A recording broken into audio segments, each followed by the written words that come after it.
Well, as of us recording this, and without LeBron, I think they won 4 of the last 6, if I'm not mistaken.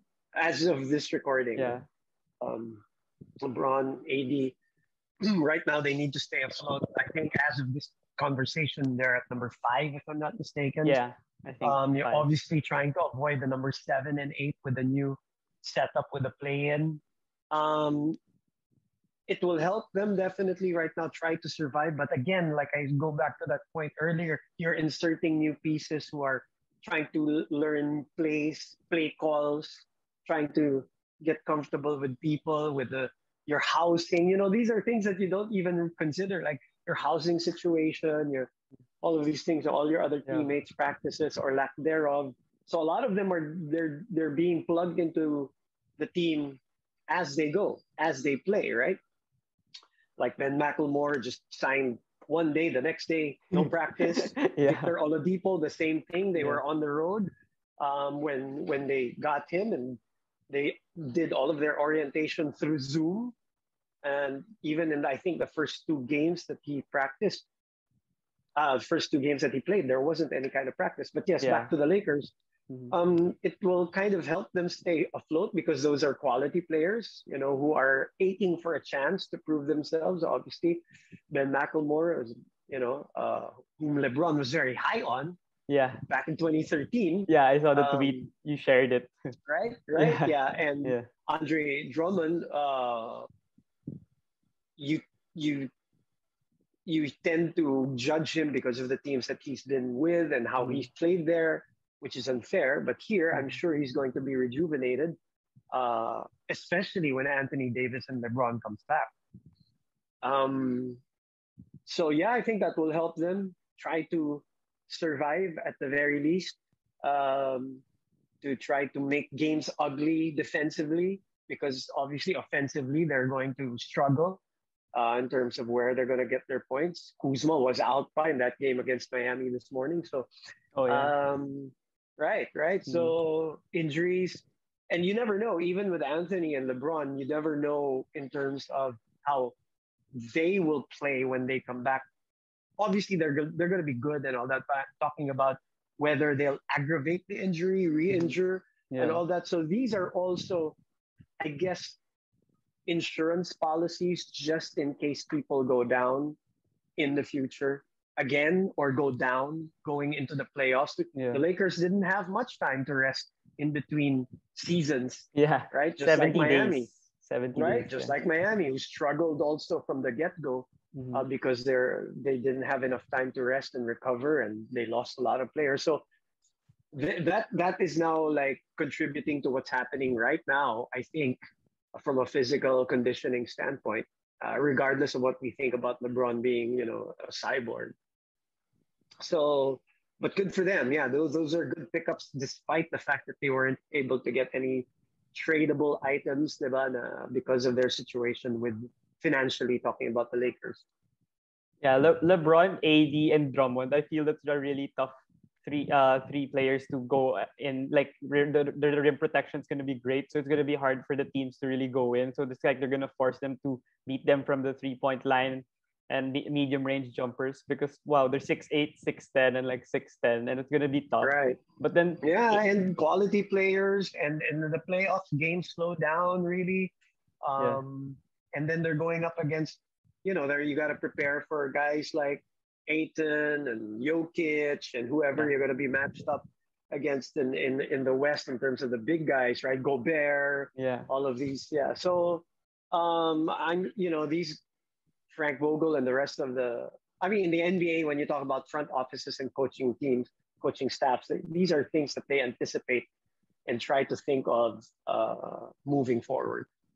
yeah. I believe also that they're being more careful with the injury situation of AD and LeBron because LeBron's Yeah, age and then AD his injury is kind of scary because it might be similar to KD's because of what happened in always. the Yeah, yeah. 2019 finals. So maybe It's that's it why it they're yeah. not. It's been That's a why it's like concern that. since last year, diba? Yeah, It's been a concern since last year. So they're going to try to be safe and sure until they're really ready to come back. And even when they come back, like I said, there's no assurance whether these injuries will recur Mhm. um, or aggravate. So you have to have some pieces to kind of absorb the shock. And I guess that's what's going to happen now with Drummond and Ben McElmore. And hopefully, guys like other guys would step up. Obviously, Sila Kuzma, THT, Caldwell Pope Yeah.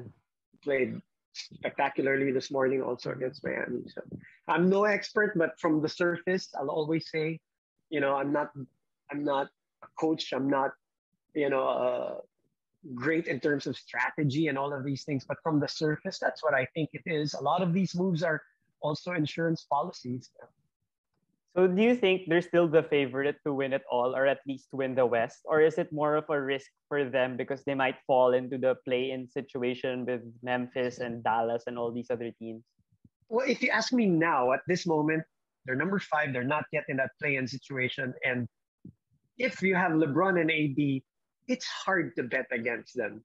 But again, we're talking of an ideal situation that everyone is healthy. If everyone is healthy, I still wouldn't bet against them. I mean, playoffs, series, you're only against one team for at least 4 games. Yeah. I would not bet against them. I'm not saying they're the overwhelming favorite, not with the way others are playing, but Yeah. they've got the experience, they've got the material, coaching. They've got LeBron, who's incredibly motivated to get another ring, obviously. Um, so yeah, if you're asking me currently right now, I'm not going to use the word favorite because of how they've been playing. Obviously, you've got Utah and Phoenix who have been playing out of their minds Yeah. right now. Yeah. But the real test is always in the playoffs. And those two teams, unfortunately, are not tested in the playoffs.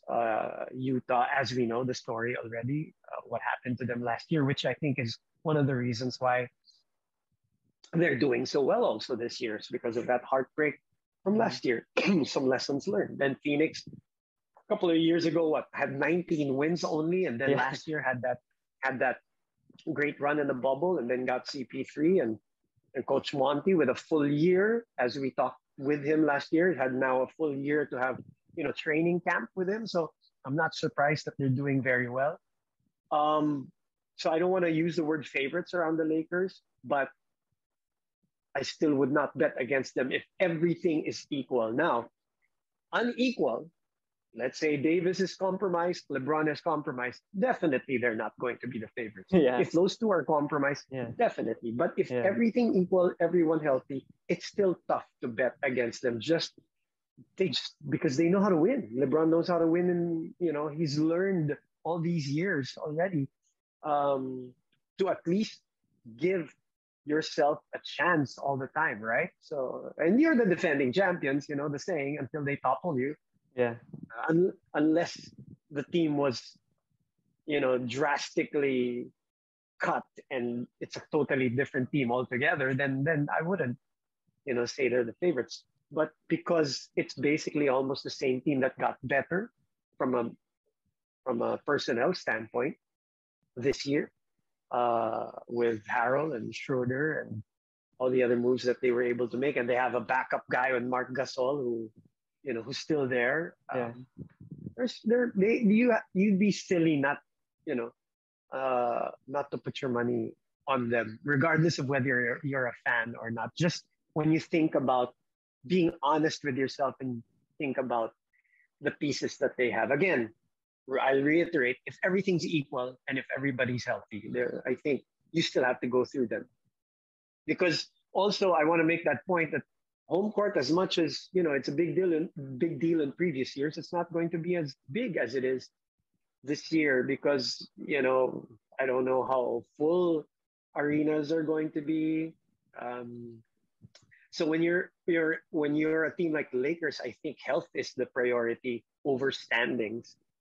Now, being number 7 and number 8 is a totally different thing because of the play-in situation. But if you're number 5, 6, if you can get to number 4, you're 4 and 5, you avoid the top 3 in the first round, Yeah. right? Um, and you're healthy, home court won't be an issue for LeBron and the gang. I think they know how to win when it comes to those situations.